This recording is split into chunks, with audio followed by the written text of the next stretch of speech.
Buenos días a todos. Bueno, mi nombre es Rodrigo Mosquera, soy médico internista, especialista en oncología. Y bueno, vamos a hablar un tema que es bastante discutido, bastante a veces complejo en algunos casos, pero pues vamos a tratar de ir desglosando algunos conceptos en los que pues nos va a permitir entender un poquito todo esto. Entonces, estos son mis conflictos de interés. Vamos a hablar principalmente sobre la neutropenia febril, el síndrome de lisis tumoral y la hipercalcemia maligna. ¿Listo? Entonces, pues aquí tenemos una abrebocas de lo que es la neutropenia febril, que obviamente pues es la presencia de la disminución de conteo de neutrófilos por debajo de 500, ¿sí? O un recuento igual o menor a 1000 en un paciente en donde se predice que puede haber una neutropenia o una caída más o menos de 500 neutrófilos en 24 a 48 horas posterior al tratamiento, o el descenso del 25% en un paciente en el que se ha hecho un tratamiento mielosupresor y que además tiene fiebre, ¿sí? Entonces es aquella temperatura mayor a 38 grados a nivel axilar. No se recomienda que se tome rectal por el riesgo de translocación bacteriana. Y hay un numerito que es aquí clave y son los 7 días. Cuando la neutropenia febril se prolonga más de 7 días, pues la catalogamos como una neutropenia febril de alto riesgo. Y bueno, también pues es importante determinar la severidad de la neutropenia febril, ¿sí? La catalogamos en leve, moderada, severa, grave y profunda. Entonces la leve es mayor a 1500, entre 1500 y 2000 decimos que es una neutropenia febril leve. Entre 1000 y 1500 moderada, y aquí pues hay algunas salvedades, por ejemplo en algunos tratamientos es normal tener neutrófilos de 1000, entre 1000 y 1500, ¿sí? Y pues obviamente tenemos que vigilar con mucho más detenimiento a sus pacientes. La severa, la grave, es entre 500 y 1000. Este es un concepto bastante importante, pero el que nosotros nos determina el pronóstico del paciente son aquellas que son menores a 500, ¿no? ¿Por qué? Porque se pierde la barrera celular completamente y obviamente la colonización de algunas bacterias gram negativas y gram positivas pues tienden a ser mucho más catastróficas en el paciente. Y obviamente la profunda, aquellas que son menores a 100, pues son las que marcan muchas veces la tendencia del pronóstico en pacientes. Entonces, todo esto tiene que estar acompañado de fiebre, si no, no es neutropenia febril, ¿sí? Pero hay algunas salvedades, y son aquellos pacientes ancianos en donde la fiebre muchas veces no va a estar presente, ¿sí? Y esto es debido a la inmunosenescencia, o sea, al envejecimiento de la capacidad de respuesta del sistema inmunológico, y en aquellos pacientes que están con tratamientos inmunosupresores. Entonces, en estos pacientes tenemos que evaluar algunas otras variantes como hipotensión, alteraciones del ritmo cardíaco, alteraciones de la temperatura, hipotermia sobre todo, y el rápido deterioro clínico. Miren ustedes que el 50% de la fiebre en este tipo de pacientes es secundaria a una infección oculta. O sea, muchas veces no vamos a poder determinar el foco de estas entidades. Y el 10 al 20% apenas es por bacteremia. Entonces, el aislamiento microbiológico muchas veces pues, es un reto en la neutropenia febril. Ahora tenemos que pensar también en pacientes pues, afebriles, no solamente los que yo les mencionaba, sino también en otros espectros bacterianos como el Clostridium septicum y los no fermentadores como el Acinetobacter. Ahora también, si ese paciente tiene neutropenia y tiene dolor abdominal, tenemos que descartar una colitis neutropénica. ¿Sí? La colitis neutropénica, pues obviamente es el daño completo de las barreras a nivel del epitelio gastrointestinal por parte, pues obviamente, una del tratamiento que se está haciendo y la otra, pues la facilitación que tiene para la translocación bacteriana. Estos pacientes muchas veces pueden estar acompañados de choque séptico, ¿sí? Y también se ven aquellos pacientes que se usan corticoides. Entonces, como yo les decía, el riesgo lo determina el número de días que se encuentra con neutropenia. Entonces, mayor a 7 días para una neutropenia de alto riesgo y menos de 7 días pues son de bajo riesgo.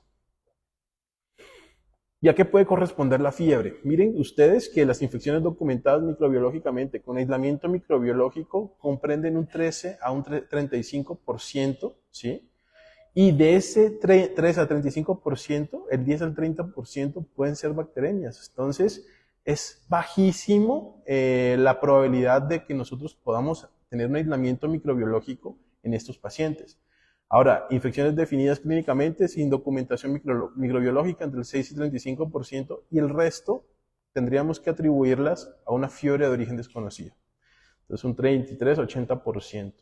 Entonces, miren ustedes que pues no es fácil poder llegar a la etiología microbiológica en este contexto clínico.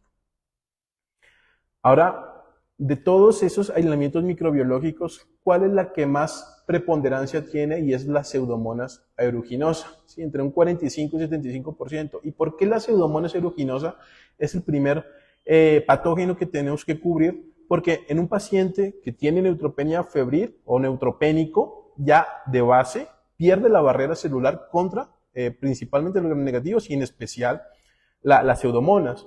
Ahora, la pérdida de las barreras, pacientes que muchas veces tienen mucositis, tienen alteración del epitelio gastrointestinal, tienen catéteres, ¿sí? Entonces, todo esto afecta la capacidad, digamos, de respuesta frente a las pseudomonas. Y la otra cosa es que la pseudomonas es muy virulenta, tiene una alta virulencia, endotoxinas, lipasas, ¿sí? Elastasas, que hacen que sea mucho más difícil, y el biofilm, ¿no? Y esto hace que sea mucho más complicado esa contención por parte de las barreras de defensa.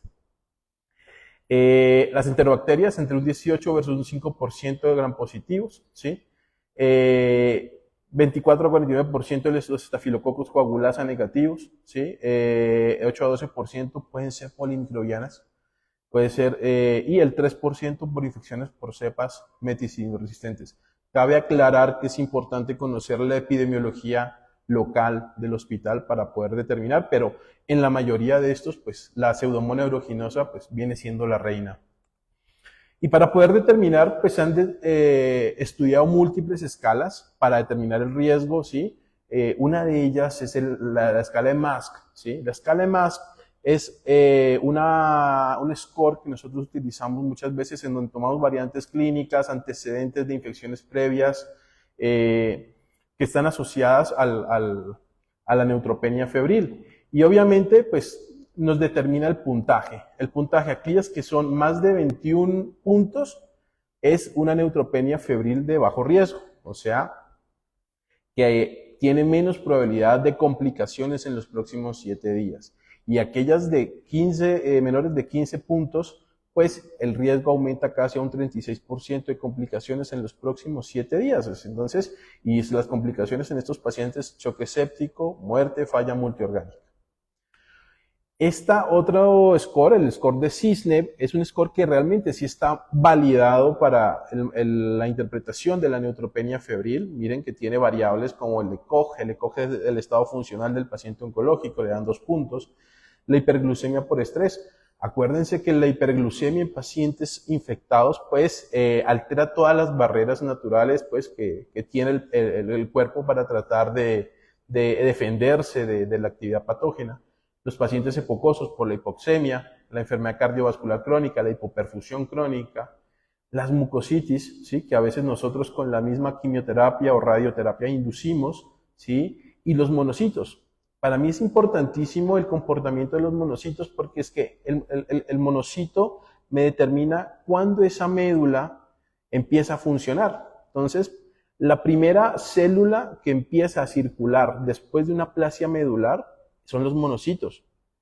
Entonces, los monocitos son determinantes para ver en qué momento ese paciente va a salir de la neutropenia. Cuando empiezo a ver monocitos circulantes, quiere decir que ese paciente me va a salir ya de la neutropenia febril y bueno, logramos controlar un poquito la situación clínica. ¿Cómo se interpreta esta tabla? Entonces, aquellos que tienen un puntaje de 0, pues son neutropenias de bajo riesgo. 1 a 2, riesgo intermedio, y más de 3, pues que yo pienso que es donde nos compete a nosotros ser un poco más estrictos, pues alto riesgo. ¿Por qué? Porque el riesgo de complicaciones es más del 36% en los próximos 7 días. Es un paciente que muy seguramente nos va a llegar a UCI, vamos a tener complicaciones de falla renal, terapia invasiva, bueno, en fin. Y no podemos olvidar el SOFA. La neutropenia en un paciente con un SOFA ha demostrado que predice pues, la evolución clínica de los neutropénicos, que pues, va a haber mucho más complicaciones y que probablemente el riesgo de mortalidad pues, va a estar alta. ¿Y qué hacemos? Entonces, pues obviamente se han hecho todas estas guías, lastimosamente, pues son países de primer mundo. En ellos sí, pues obviamente hay la conciencia de poder determinar qué pacientes se benefician de terapia ambulatoria o terapia intrahospitalaria. En nuestro contexto real, pues la mayoría de neutropenias son de alto riesgo, ¿sí? Hay necesidad de manejo intrahospitalario. ¿Por qué? Porque las medidas de saneamiento básico no son las adecuadas acá, la cultura y educación del paciente comúnmente pues también es un factor limitante, entonces pues nos obliga a tener que manejar esos pacientes de forma intrahospitalaria. Entonces, una vez catalogamos de alto riesgo, pues tenemos que hacer todo el protocolo de cultivos, ¿sí? Hemocultivos, hacer urocultivo, todo este tipo de cosas, y iniciar en la hora de oro, ¿sí? Acuérdense que la hora de oro es determinante en sepsis, y más aún en neutropenia febril, iniciar con un cubrimiento antiseudomónico, ¿sí? Ahora, el tema de las profilaxis también es un tema bastante controvertido por parte de los infectólogos y los oncólogos. ¿Por qué? Porque las profilaxis solo se benefician en pacientes con neutropenia profunda.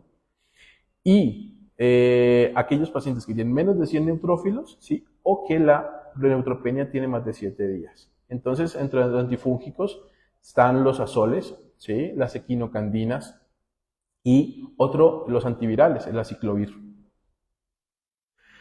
Entonces, estos son los que se proponen siempre con el objetivo de cubrir las pseudomonas, ceftazidime, cefepime, piperazina tazobactam, ¿sí? Carbapenémicos antipseudomónicos, ¿sí? Pero miren la sorpresa que muchas veces el 40% de esos pacientes pueden ser alérgicos, entonces tenemos que buscar alternativas terapéuticas para tratar de cubrir las pseudomonas. Ahora, hay un escenario bastante importante y es que a toda neutropenia no se le pone cubrimiento para gram positivos. Hay ciertos escenarios en donde nosotros tenemos que dar prevalencia a este tipo y es uno de la mucositis. ¿Por qué? Porque pues, hay colonización por gram positivos. Las neumonías, pacientes con neutropenia febril y neumonía, hay que iniciar manejo antibiótico con vancomicina, linezolid, porque muchas veces puede ser por estafilococo. El 20-30%, o sea, no es un número menor. Cubrimiento para enterococo cuando vemos un foco gastrointestinal, ¿sí? Y obviamente pensar en el momento de iniciar cultivos para hongos, para cubrir cándida. Y pues yo creo que esta no hace falta pensar en que debemos iniciar cubrimiento para gram positivos, ¿no? La gangrena de Fournier, que es muy frecuente y está muchas veces evidenciada en la mucositis o ocasionada, desencadenada por las mucositis. ¿Y dónde podemos fracasar? Yo creo que es una pregunta que todos nos hacemos como médicos, o el temor que tenemos cuando enfrentamos un paciente con una infección severa es ¿dónde podemos fracasar? Y es la pregunta que tenemos que hacernos, ¿cuáles son las variantes fisiológicas que pueden estar alteradas? Entonces, aquí hay dos conceptos importantes, las curvas PK/PD, la farmacocinética y la farmacodinámica. En estos pacientes el volumen de distribución se amplía un poco, ¿sí? ¿Por qué? Porque el aumento de la permeabilidad capilar endotelial hace que el volumen de distribución sea mayor. Entonces, la eficacia muchas veces de los antibióticos pues pierde, ¿sí? Porque hay bajo contenido del antibiótico en el plasma, las vías de metabolismo pues, son bajas, en este caso por la misma inflamación, etc.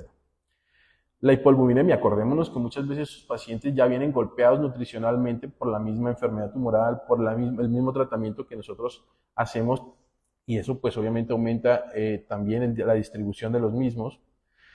Los fármacos, competencia hepática con las familias de los citocromos, ¿no? Y obviamente alteraciones en la eliminación a nivel renal.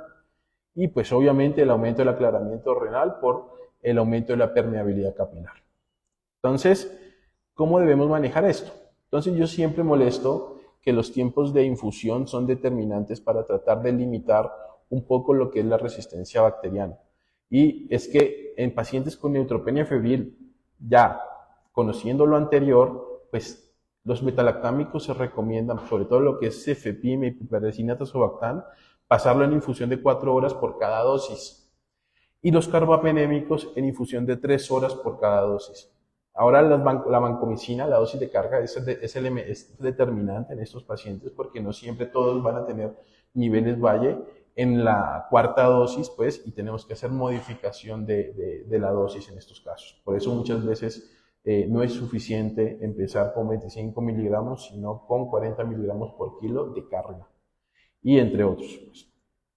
Ahora, el uso de las equinocandinas, pues obviamente nosotros, esto es más para los tumores hematológicos o aquellas fungemias, ¿sí?, determinadas. ¿Cuándo podemos pensar una infección asociada con hongos? Y es aquella que después de 72 horas de dar un antibiótico dirigido, pues no hay respuesta o cese de la fiebre ni de los síntomas. Entonces, ahí nosotros tenemos que empezar ya en infecciones micóticas. Y si hay alguna contraindicación para el uso de azoles, como fluconazol o posaconazol, pues tenemos que pensar en las equinocandinas. En hematología muchas veces cuando se usan quimioterapias de altísimo riesgo, yo creo que son las más mieloablativas porque producen aplasias hasta de 20-25 días, pues en leucemia linfoide aguda se prefiere hacer fluconazol, mientras que en la mieloide aguda lo que se usa es el posaconazol. Y esto básicamente porque el fluconazol compite con la citarabina disminuyendo la eficacia en el protocolo 7+3 de inducción en una leucemia mieloide aguda.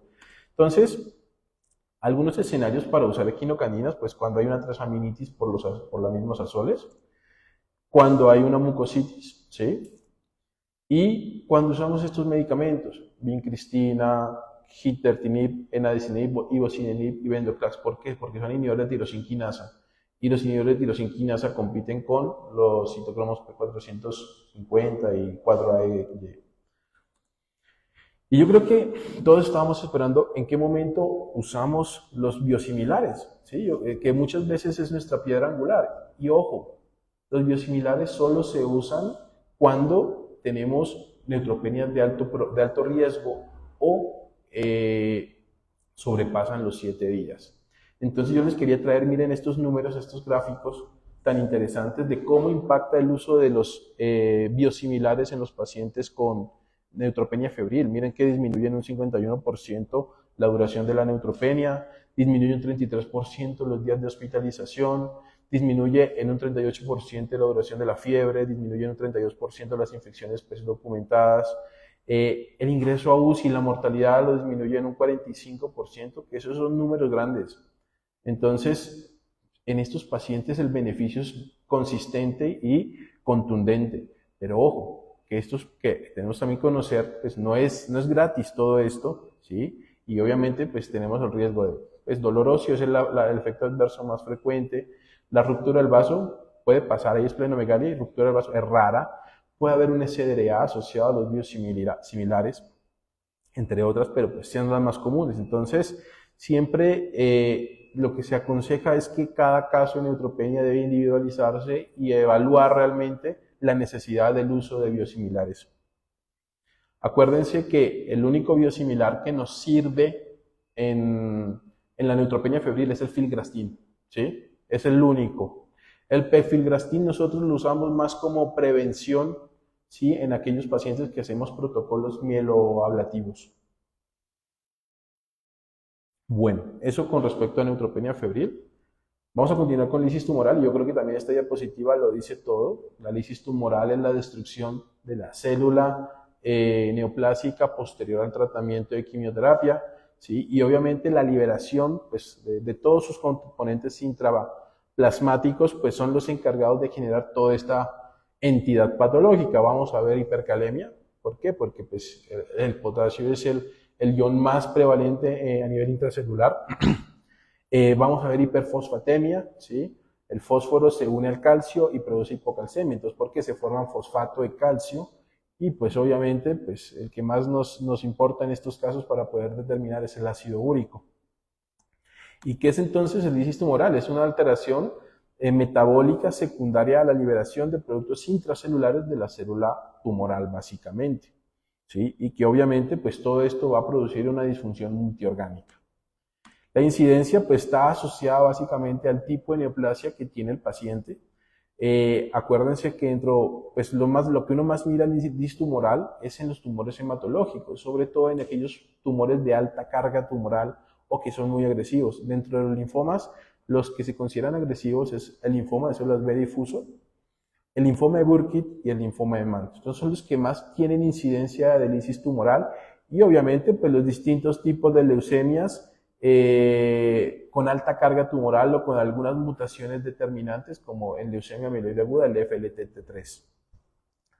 Y obviamente pues no menosprecio los tumores sólidos, ¿no? Y los más prevalentes pues son el hepatocarcinoma y los tumores germinales o testiculares. Entonces, esto para tenerlo en cuenta. No solamente por tumores se da la lisis tumoral. La lisis tumoral también se da por medicamentos. Entonces, aquellos pacientes donde usamos los inhibidores de tirosinquinasa tenemos que estar atentos. En pacientes con anticuerpos monoclonales y aquellos pacientes que están en tratamiento para mieloma múltiple. Entonces están los inmunomoduladores como la lenalidomida, ¿sí? Y los inhibidores de proteasomas como el bortezomib. ¿Y qué pasa? ¿Qué pasa con la lisis tumoral? Entonces, como ya les decía, creo que pues, se liberan ácidos nucleicos, guanina, bases nitrogenadas, pirimidinas, ¿sí? Fósforo, calcio, potasio y citoquinas, ¿sí? Que producen pues, todo el tema de sintomatológico clínico. Pero pues tenemos que conocer muy bien los ácidos nucleicos, por qué son tan importantes en el contexto del síndrome de lisis tumoral, y básicamente es porque se terminan produciendo una tubulopatía obstructiva. Entonces, la hiposantina se convierte en santina a través de la santina oxidasa y la santina oxidasa se convierte en ácido úrico y el ácido úrico a través de la urata oxidasa pues va a producir alantoína y la alantoína pues se va a convertir en cristales de santina, los cuales van a llevar a cristales de ácido úrico y producir una tubulopatía, falla renal y pues deterioro del paciente. Ahora no todos los pacientes hacen falla renal, ¿sí? Más o menos entre el 25 y 38% de los pacientes con lisis tumoral hacen falla renal. Y no obstante, por esto, hay otras condiciones que pueden favorecer la falla renal y es la liberación de histonas. ¿Y qué son las histonas? Las histonas son proteínas intracelulares que se encargan de hacer el empaquetamiento celular del ADN en el núcleo. Y cuando se liberan, pues aumentan deterioro y permeabilidad endotelial, generando una disfunción pues, generalizada de la permeabilidad capilar y obviamente alterando completamente el funcionamiento del glomérulo. Entonces, esto es uno de los factores que determinan muchas veces la falla renal. Ahora, otro factor importante y que no solamente implica en el síndrome como tal, y es que estos pacientes tienen mayor riesgo de hacer recaídas tumorales. ¿Y por qué se produce? Miren, esta es una célula tumoral, el microambiente tumoral bastante hostil. Ahí vemos glóbulos rojos, vemos plaquetas, células plasmáticas, células dendríticas, ¿sí? Y cuando hay una lisis tumoral, disminuyen los niveles de AMPK en algunos casos. El adenosín monofosfato cíclico. Este descenso de la AMPK lo que produce es una sobrepoblación de células madre con receptores CD133 positivo, ESA positivo, CD44 positivo, CD24 positivo, lo cual hace que muchas de las células tumorales que no son afectadas por la quimioterapia entren en un estado de quiescencia celular. Y al entrar en un estado de quiescencia celular, pues pueden favorecer posteriormente recaídas, ¿sí? Entonces, este es un factor determinante. Entonces aquí, por ejemplo, pues aquí vemos todas las que están determinadas con esta condición de lisis tumoral. Entonces, lisis tumoral no es solamente falla renal, ácido úrico elevado, hipercalemia, hiperfosfatemia, hipocalcemia, es esto. Y esto es lo que tenemos que adelantarnos en estos pacientes. Por eso hay que hacerles mayor vigilancia en los controles que tengan ellos. Pues los síntomas, pues evidentemente arritmias cardíacas por los trastornos hidroelectrolíticos, fatiga, calambres musculares, anorexias, parestesia, irritabilidad, letargo, convulsiones, anorexia, náuseas, vómitos y muerte, ¿no? Si no tratamos el lisis tumoral, pues vamos a estar bastante comprometidos con toda esta sintomatología y muchas veces son difíciles de sacar cuando ya se instalan. Los criterios diagnósticos, pues tenemos un ácido úrico mayor a 8 o un aumento superior al 25% del valor basal, hipercalemia mayor a 6, ¿sí? O un aumento del 25% del basal, hiperfosfatemia mayor a 4.5, hipocalcemia con calcio corregido. Aquí el calcio corregido sí tiene bastante importancia. Estos son los valores de laboratorio, pero también hay variables clínicas, entonces el aumento de la creatinina mayor a 1.5 veces o la oliguria, que ya es un marcador de lisis tumoral, arritmias, ¿sí? Alteraciones electrocardiográficas, muerte súbita y pues la presencia de convulsiones por alteraciones hidroelectrolíticas. Acuérdense que uno tiene que, o personalmente le tengo un susto a dos alteraciones hidroelectrolíticas. Uno es el calcio, ¿sí? que tiene una alta mortalidad, ya sea por hipercalcemia, hipocalcemia y los trastornos del fósforo. Factores de riesgo. Entonces, pues los factores de riesgo están asociados obviamente a las condiciones de base del paciente. Entonces, no es lo mismo tener una lisis tumoral en un paciente que no tiene comorbilidades que en un paciente que ya tiene probablemente falla renal, hipertensión, diabetes, ¿sí? Enfermedades marcadoras en los que alteran la permeabilidad vascular. Entonces, las relacionadas con la enfermedad, obviamente las enfermedades con alta carga tumoral, las enfermedades hematológicas, aquellas que están relacionadas con el paciente, que son ya inamovibles, pues la edad avanzada, mayor de 65 años, ¿sí? La presencia de hepatosplenomegalia, ¿sí? La deshidratación, ¿sí? Los relacionados con la función renal, como yo les decía, pues todos los pacientes nefrópatas, ¿sí? Y también pues, las relacionadas con el tratamiento, que ya les decía que hay unos medicamentos que pueden desencadenar la lisis tumoral. ¿Cómo estratificamos la lisis tumoral? Pues riesgo alto, moderado y bajo, básicamente, y tenemos que individualizar de acuerdo al tipo de contexto clínico y fisiopatológico que tenga el paciente. Entonces, para mí, pues importante, los linfomas agresivos, todos tenemos que iniciar tratamiento profiláctico para lisis tumoral, la LDH mayor a 2 veces el valor normal, la masa tumoral, las masas de Bulky, muchas veces independiente del tipo de tumor, pues, sobre todo en linfomas, pueden favorecer la lisis tumoral. La hiperleucocitosis en las leucemias, ¿sí? La alta carga tumoral, las leucemias mieloides crónicas o linfoides crónicas. Entonces, son factores que uno tiene que tener siempre en la mano para poder adelantarse a la génesis de la lisis tumoral. ¿Y qué debemos hacer? Es sencillo realmente cómo tratamos de disminuir ese riesgo, y es una buena terapia profiláctica. 48 a 72 horas antes de iniciar el tratamiento, nosotros tenemos que empezar con las medidas de antilisis tumoral. Entonces, una hidratación vigorosa, ¿sí? Entre 2.500 y 3.000, ¿sí? Yo calculo 12 cc por kilo de gasto urinario, que es lo ideal, mayor a eso, entre 2 y 2.5. Iniciar el alopurinol, ¿sí? Más o menos nosotros los usamos, según las guías, 300 miligramos cada 8 o 12 horas. Y básicamente eso, iniciarlo 72 horas antes. Entonces, ¿cuáles son los hipouricemiantes que nosotros pues, tenemos al alcance? Y una de esas es el alopurinol, que inhibe la santina oxidasa. Es yo creo que el más barato de todos y el que tenemos disponibilidad. Lo iniciamos 72 horas antes del inicio del tratamiento oncoespecífico y hasta 72 horas después de la quimioterapia. Y ojo, en pacientes con insuficiencia renal, el hecho de que tengan insuficiencia renal no contraindica el uso de alopurinol. Incluso con tasas de KDOQI de 4 o 5, nosotros tenemos que colocarles a estos pacientes alopurinol. Entonces, en pacientes con tasas de filtración de 20 a 30, 200 miligramos, y entre 10 y 20, 100 miligramos. Pues obviamente se dice que después de los 10 miligramos, antes de los, por debajo de los 10 miligramos, es un paciente que no tiene pronóstico, ¿no?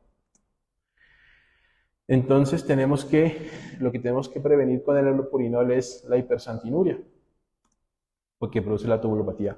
Ojo en los pacientes que toman concomitantemente la carbamazepina, análogos de purinas, ciclofosfamida, diuréticos. ¿Por qué? Porque puede acelerar la precipitación de cristales de ácido úrico, entonces aumenta el riesgo de falla renal. Entonces tenemos que tener mucho cuidado con estos pacientes ¿sí? Y nunca darlo con fluoropirimidinas porque aumenta la toxicidad por estos dos agentes quimioterápicos. Entonces, son recomendaciones que tenemos que tener en cuenta al usar el alopurinol.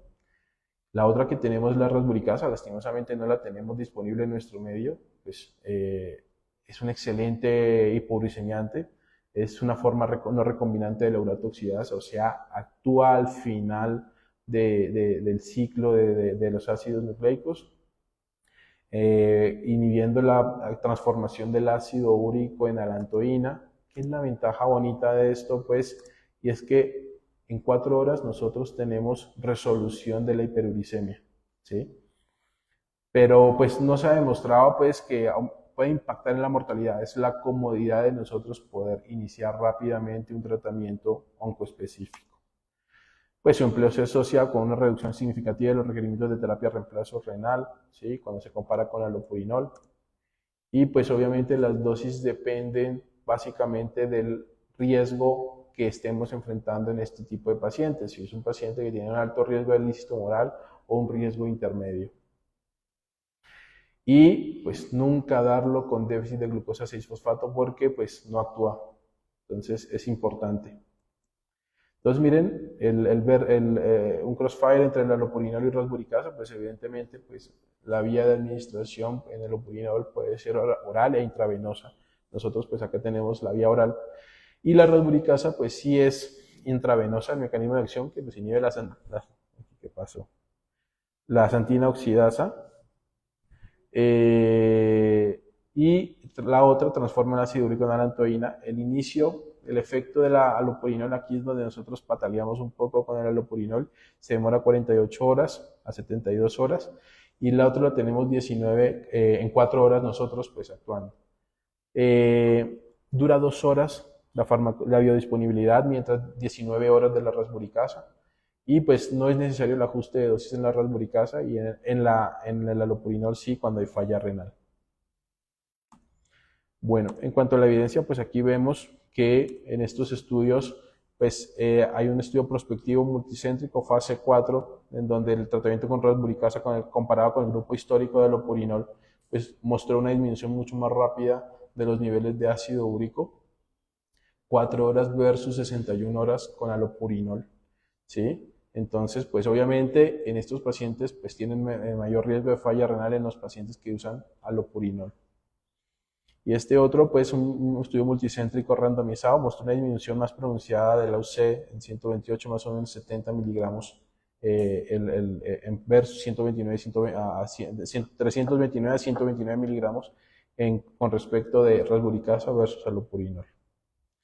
Y obviamente el manejo hidroelectrolítico es determinante, pues a tratar de corregir la hipercalemia, la hiperfosfatemia, la hipocalcemia y pues obviamente actuar en consecuencia para este tipo de situaciones.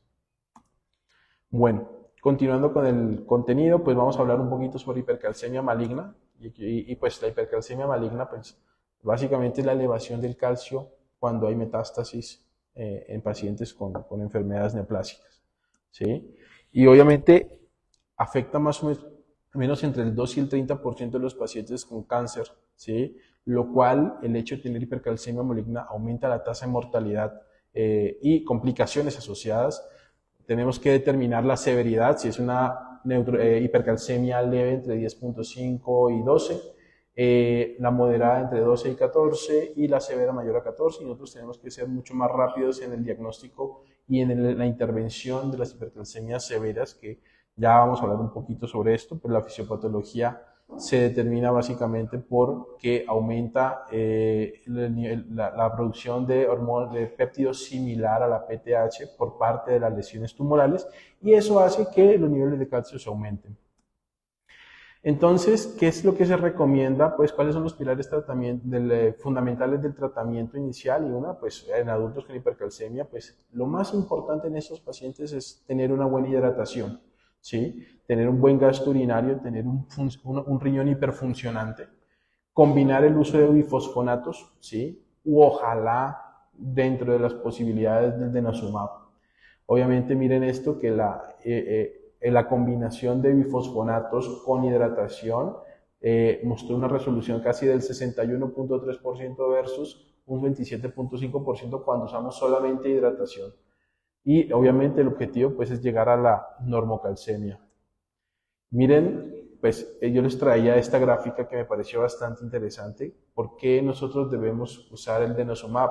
Y el denosumab lo que hace es un anticuerpo monoclonal que disminuye la actividad de unas moléculas, de unas proteínas y receptores que son los RANK.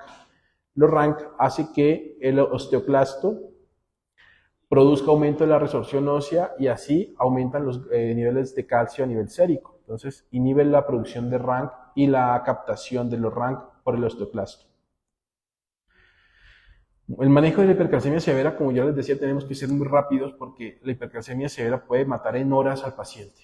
Entonces, además de uso de bifosfonatos o de denosumab, se debe iniciar manejo con calcitonina. La calcitonina tenemos que ser muy cuidadosos porque no lo podemos usar más de 48 a 72 horas por el riesgo de taquifilaxia que produce. O sea, la posibilidad de que este medicamento no funcione posteriormente. Y obviamente, pues hace sinergia con los bifosfonatos para tratar de disminuir cuáles son los riesgos muchas veces en este manejo y es pasarse al otro lado, a la hipocalcemia. Entonces, obviamente hay unas salvedades, hay riesgos de hipercalcemia refractaria a los bifosfonatos. Entonces, cuando hay un falla de bifosfonato, lo que se recomienda es el uso de denosumab, ¿sí? Y obviamente, pues, en estos casos, pacientes pues, con evidencia de estudios de un solo brazo muestran que el denosumab es más efectivo para reducir el calcio en pacientes con tumores sólidos o mieloma múltiple refractarios a los bifosfonatos. Hay algunas situaciones especiales en donde pueden haber aumento de la hipercalcemia maligna, por ejemplo, en pacientes que se aumenta el nivel de calcio por el uso de calcitriol, pues obviamente lo que se sugiere es uso de denosumab y bifosfonatos. El carcinoma de paratiroides, hay que no solamente usar bifosfonatos, sino calciomiméticos como el sinacalcet, ¿sí? Y ojo que con los bifosfonatos endovenosos, pues tienen mejor eficacia que los orales. La seguridad, pues, ojo con los bifosfonatos. Nosotros acá tenemos el zoledrónico, ¿sí? Y tenemos que tener mucho cuidado con la función renal. No se recomienda dar en pacientes con falla renal por el deterioro pues, que puede producir el zoledrónico. Entonces, en pacientes con falla renal lo que se usa es el ivandrónico, ¿sí? Y pues si es posible tener acceso, ojalá podamos tener en un futuro cercano el denosumab, pues mucho mejor. El riesgo del denosumab, pues es que existe la pérdida ósea de rebote y fracturas tras la descontinuación del tratamiento. Entonces, es como una de las contras que tiene el denosumab. Y como conclusiones, pues tras el control del tratamiento, pues la neoplasia subyacente es importante, ¿sí? Si no controlamos la enfermedad de base, pues esto va a ser, se va a repetir, se debe individualizar cada caso, ¿sí? Entonces tenemos que hacer una buena categorización de la hipercalcemia, ¿sí? Y obviamente, pues pienso que se necesitan más investigación en esta entidad. Y como para cerrar, traía unos bonus track para tratar de hablar un poquito de algunas otras alteraciones pues, o emergencias oncológicas, y una es el síndrome de compresión medular. El síndrome de compresión medular maligna es cuando hay una compresión de la médula espinal por parte de una lesión, ya sea de un tumor metastásico o un tumor primario. Miren que más o menos entre un 2 a un 5% está presente este tipo de alteraciones. El 95% de los casos pues, son secundarios a lesiones metastásicas, ¿sí? Y entre el 60 y 70% se ve más en la columna torácica. El tumor más frecuente asociado a esto pues, es el tumor de la próstata, seguido por la mama, pulmón, melanomas, mielomas, y los linfomas. Y pues el tratamiento inicial pues es tratar de hacer terapia antiinflamatoria con corticoides, dexametasona, 8 miligramos cada 8 horas, hacer una resonancia que es determinante para evaluar el compromiso y el daño. Obviamente hay que hacerlo ver por neurocirugía para ver si es susceptible de manejo quirúrgico, y si no es manejo quirúrgico, ver la forma de hacer radioterapia, ojalá antes de las 24 horas. Es como el tiempo que nosotros tenemos para poder salvar la médula espinal cuando sospechamos un síndrome medular. Entonces, el mensaje clave, pues el tiempo es médula, ¿no? Entonces, eso tenemos que tenerlo muy presente. Y el otro, que también es frecuente, es el síndrome de vena cava superior, que el síndrome es la obstrucción del flujo sanguíneo a través de la vena cava superior y que produce una sintomatología muy típica, ¿sí? El edema en esclavina, la plétora, el edema en miembros inferiores y obviamente pues la confusión o convulsión. Dentro de esos, pues vemos que está entre el 1,4% de urgencias oncológicas, el 70-85% es por cáncer de pulmón y pues generalmente también tenemos que descartar que no hayan linfomas o tumores testiculares extragonadales asociados al síndrome de vena cava superior y que hemos tenido ya aquí bastantes casos de síndrome de vena cava superior por tumores testiculares, ¿no? Llama la atención eso, pues no descarto también la parte de pulmón, pero nuestro servicio hemos visto mucho por células germinales. Pues básicamente es más engorroso el tratamiento, ¿sí? Porque estos pacientes, pues cuando tienen un síndrome de vena cava superior, el pronóstico de vida no supera los 3 meses. Entonces, pues las medidas generales, medidas antiedema, posición a 30-45 grados, inicio de corticoides en aquellos pacientes que son sensibles, como los linfomas, ¿sí? Uso de diuréticos cuando hay una sobrecarga de balón para disminuir el riesgo de edema cerebral. Inicio pronto o rápido de radioterapia, ojalá, o en algunos tipos de tumores quimioterapia, como en los pacientes con tumores germinales, arrancamos la quimioterapia y pues responden rápidamente a la sintomatología. Y pues en algunos casos en donde a veces la radioterapia puede ser radioresistente, pues evaluar con radiología intervencionista el uso de los stents. Y bueno, básicamente eso es lo que yo les traía en este día de jueves científico, hablar un poquito sobre este tipo de condiciones y bueno, espero que les haya sido de utilidad todo lo que se habló hoy. ¿Alguna pregunta, duda? Muchísimas gracias, doctor. Creo que fue un panorama bastante amplio en esta temática. Hay una inquietud. ¿Qué recomendaciones considera fundamentales para el médico general frente ante la sospecha de un paciente con emergencia oncológica? Y la segunda pregunta es, ¿qué recomendaciones puede dar para el manejo de esas mucositis que a veces son un poco incómodas y que obviamente limitan la nutrición del paciente? Bien, bueno, dos preguntas muy buenas, me parece, porque yo pienso que con respecto para tratar de que el médico general tenga pues la capacidad de reacción frente a la identificación de una emergencia oncológica es estar sensibilizado, ¿no? Tenemos que estar todos sensibilizados con el cáncer y sobre todo con estos pacientes, ¿sí? El paciente oncológico no es un paciente como, pues, respeto a las demás especialidades, pero es un paciente que se puede complicar rápidamente. Entonces, la recomendación que yo doy es actuar en consecuencia. Si usted piensa que tiene una neutropenia febril, inicie antibiótico en el momento que lo está viendo. ¿Sí? Dígale a la enfermera que por favor ya mismo inicie piperacilina, cefepime, ¿sí? Porque es que el tiempo en la neutropenia febril es determinante. En la análisis tumoral hay que hacer un buen interrogatorio, una muy buena anamnesis para poder determinar. Acuérdense mucho de preguntar el tipo de quimioterapia que está recibiendo o búsquenla, ¿sí? Porque eso también los va a orientar a tomar conductas. Y sobre todo algo que yo hago mucha hincapié es la estadificación del tumor. ¿Ante qué tipo de tumor ustedes están y ante qué estadio están? ¿Sí? No es lo mismo tener un estadio temprano que un estadio avanzado, porque el estadio avanzado tiene mucho más complicaciones y más riesgo de morir. Entonces, yo pienso que la recomendación es esa, la sensibilidad y la agilidad mental para poder tomar conductas, sí, y hacer un interrogatorio dirigido, pues, acorde al contexto del paciente. Con respecto a la segunda pregunta, pues, creo que es un dolor de cabeza para todos. Las mucositis, muchas veces, pues, nosotros lo que tratamos de hacer es tratar de optimizar un poco las barreras con los tetraconjugados o los triconjugados hacemos hidróxido de aluminio, nistatina, ¿sí?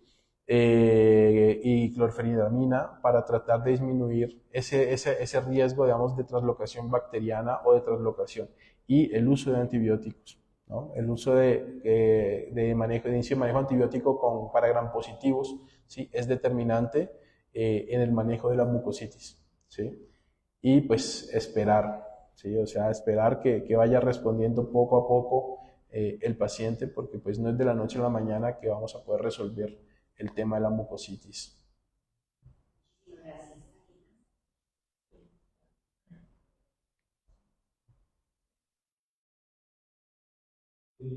felicitaciones por la charla. Entonces, un par de preguntas, también para los médicos generales. Ya lo dijiste en la charla, pero es importante que claro, el tiempo que tenemos para iniciar tratamiento médico en el porque muchos de los pacientes, pues, por la lejanía de los el tiempo en el cual se va a demorar el paciente para que sea aceptado en una institución puede ser cualquier nivel. Entonces, ¿cuánto tiempo tienen ellos para que el paciente no aumente el riesgo de muerte? Eso uno. Y lo otro, como es muy frecuente que los pacientes que están en tratamiento sistémico, terapia, neutropenia grave, si los pacientes con neutropenia grave no tienen fiebre, deben ser hospitalizados o cómo se determina la muerte. Bueno, son preguntas bastante interesantes, ¿sí? Pues obviamente, con respecto a la primera pregunta, yo pienso que las campañas de Surviving Sepsis no son la excepción para tomar decisiones en el inicio del manejo antibiótico en la neutropenia febril. Pues como dicen, la hora de oro, ¿no? La hora de oro, pues es menos de una hora poder iniciar antibióticos, pues dirigidos, ojalá, en el contexto de una neutropenia febril. Acuérdense, como ya les decía, pues lo primero que ustedes tienen que pensar pensar en esos momentos en un paciente con neutropenia febril es en las pseudomonas, ¿sí? Iniciar un manejo antiseudomónico, ojalá en la primera hora en que llega el paciente, ¿sí? Como les decía, pues decirle a la enfermera inmediatamente cuando están viendo al paciente y tienen los laboratorios, pues iniciar en ese momento el antibiótico. Y con respecto a la otra pregunta, en estos pacientes con neutropenia profunda, ¿sí? En donde tienen un altísimo riesgo de mortalidad, ¿sí? Porque se pierden completamente las barreras celulares, sobre todo contra los gram negativos, pues obviamente tenemos que ser mucho más acuiciosos, ¿sí? En este caso. Sobre todo pues en pacientes que ya vienen de base con tratamientos sistémicos, ¿no? Esa era la pregunta, ¿cierto?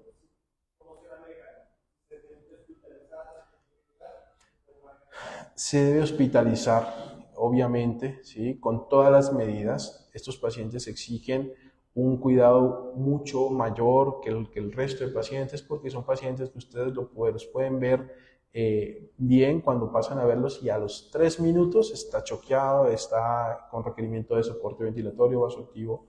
Entonces es muy importante ser un poco más obsesivos con este tipo de pacientes. Yo personalmente en el piso de oncología, cuando tenemos estos casos, lo que hacemos es balance hídrico, ¿sí? Gasto urinario, ser muy cauciosos con eso y el manejo antibiótico. Y obviamente, pues tienen que estar hospitalizados, aislados o con restricción de las visitas. La dieta es importante. Siempre que tengan ustedes esos pacientes, la dieta tiene que ser todo cocido y nada crudo, ¿sí? No pueden traerle comida en la calle, no pueden pues tratar de hacer otras cosas para evitar que esos pacientes puedan agregar otros condicionantes infecciosos en el contexto del paciente.